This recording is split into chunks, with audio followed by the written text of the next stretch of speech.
It's good you've returned. We heard of your encounter. You heard? My agents in the city sent word ahead, of course. It's a shame the Templars have abandoned their senses, as well as the capital. At least we know how to approach the mages and Templars now. Do we? Lord Seeker Lucius is not the man I remember. True, he has taken the orders somewhere, but to do what? My reports have been very odd. We must look into it. I'm certain not everyone in the Order will support the Lord Seeker. Or the Herald could simply go to meet the mages in Redcliffe instead. You think the Mage Rebellion is more united? It could be 10 times worse. I could at least find out what the mages want. No doubt what they've always wanted. Support for their cause. We shouldn't discount Redcliffe. The mages may be worth the risk.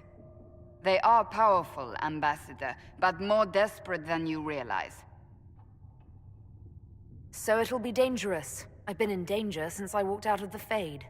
If some among the rebel mages were responsible for what happened at the Conclave... The same could be said about the Templars. True enough. Right now, I'm not certain we have enough influence to approach the Order safely. Then the Inquisition needs agents in more places. That's something you can help with. In the meantime, we should consider other options.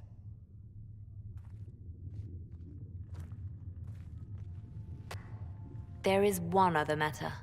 Several months ago, the Grey Wardens of Ferelden vanished. I sent word to those in Orlais, but they have also disappeared. Ordinarily, I wouldn't even consider the idea they're involved in all this, but the timing is curious. That does sound odd. I agree. The others have disregarded my suspicion, but I cannot ignore it. 2 days ago, my agents in the hinterlands heard news of a Grey Warden by the name of Blackwall. If you have the opportunity, please seek him out. Perhaps he can put my mind at ease. And if he can't? Then there may be more going on than we thought.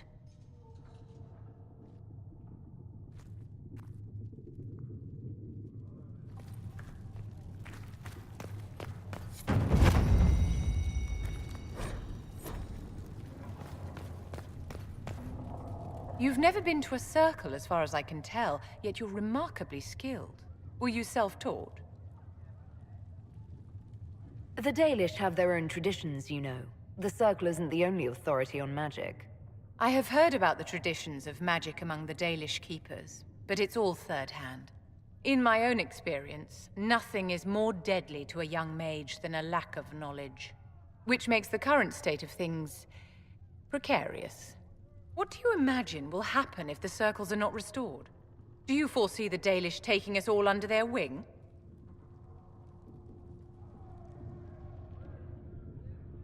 The war benefits no one. It must end. An order must be restored. If only the rebels saw things so clearly. Justinia's death has shattered the balance of power in Thedas. If it is not restored quickly, countless lives will be lost. Mages, Templars, innocent people of all kinds now look to the Inquisition to decide their fate. That's why you wanted to be here, to have a hand in deciding that fate. Wouldn't you? For almost 1,000 years, the world believed it was in the hands of the Maker. And now many believe you are the agent of his will. Whatever the truth is, that belief gives you power.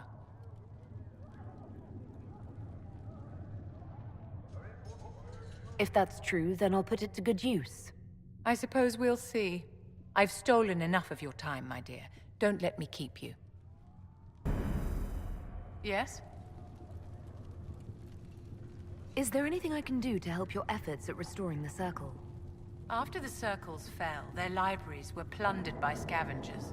1,000 years of recorded knowledge in the hands of bandits. It makes me sick to think of it. I've received news that some tomes have been located, if you are interested in righting this wrong. I'll look into it for you. If you can take care of this matter, the Circle would be in your debt. Yes?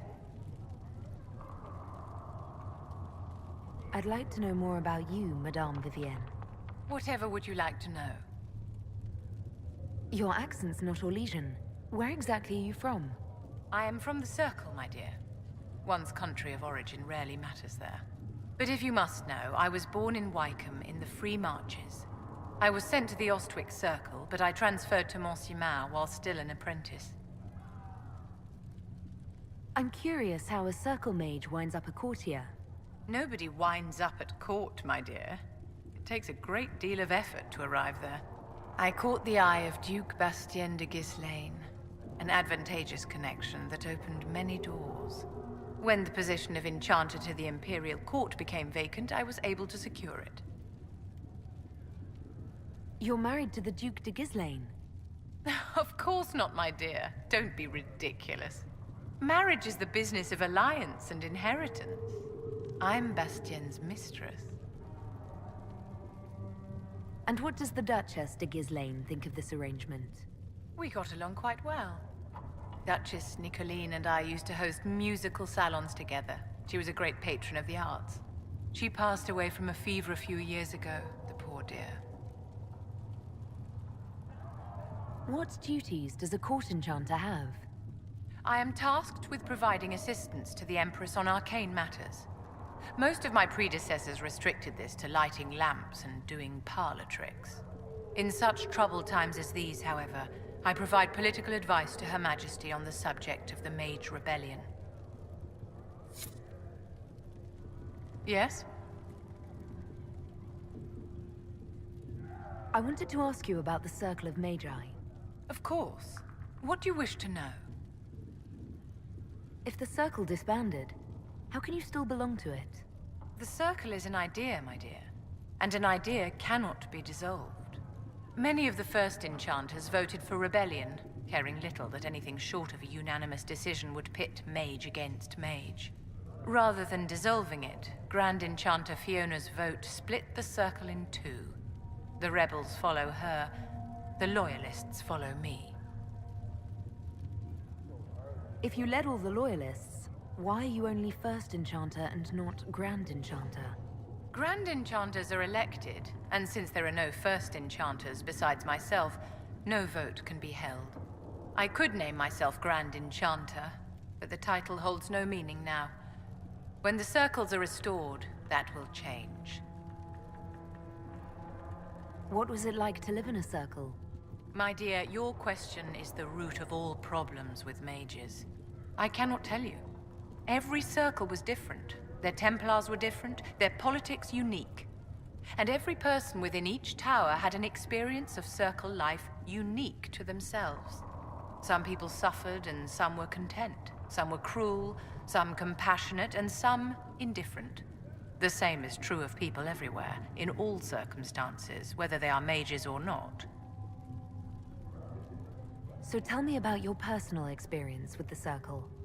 I enjoyed life in the Montsimard Circle, my dear.